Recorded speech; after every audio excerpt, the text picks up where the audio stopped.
So you mentioned Clubhouse. Yeah. Um, so I struggle with this, the whole investing and them not letting, black creators invest and everything like that. And that's been kind of rumbling and things when supposedly, and not saying that's not true, but Hmm.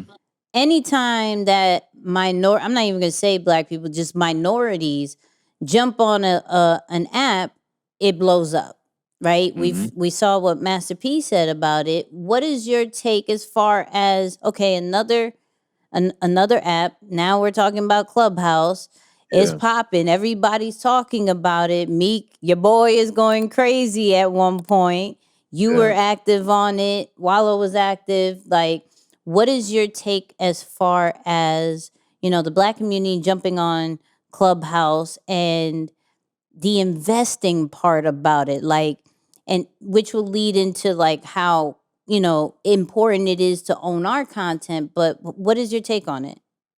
I think one, we talk about investing, right? Like, luckily, I have a best friend who he owns a wealth management firm. So sometimes it's a lot of stuff I don't know because it's impossible.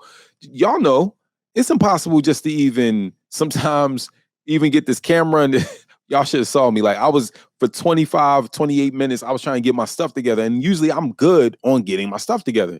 So it's hard for me being a creative and trying to be a creative inside of my own business to then say, okay, I'm going to learn because it's out there, right? I'm going to learn about Bitcoin. I'm going to learn about this. I'm going to learn about that.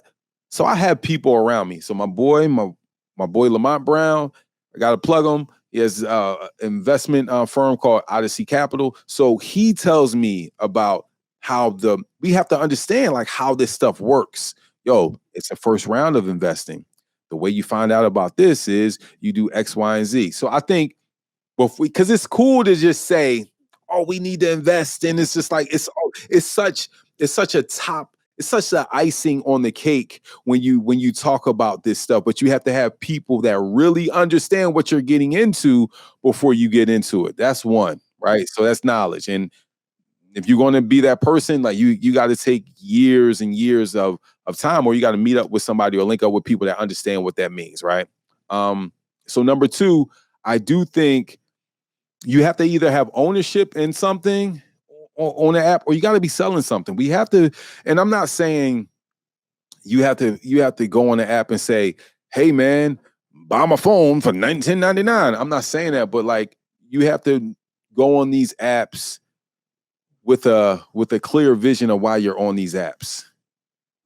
So I think, and that's investing because I see Nikki, I see you on there. Like that's coming back. Like you being on there, you may not be investing, but you're investing in yourself because that's where everybody is. So it's like Nikki's on here. I don't even know how many followers you on. Like I know you up there, right? Because you invest in 20, time. 20.5. See what I'm 20.5. saying? I just See what I'm saying. saying? It's Don't like stunt. light work. Don't stunt. Light Don't work. stunt. Uh-huh. But it's all driving back to your business, Yeah. right? But every time I see you on there, it's about adding value. And you adding value to people comes back to comes back to what you guys are doing on the podcast, comes back to other things that you have and that you're setting up down the line. So I just think if you have an opportunity to be on these apps and you have the time, just make sure that you have a game plan to move it back to some of the stuff that you're owning.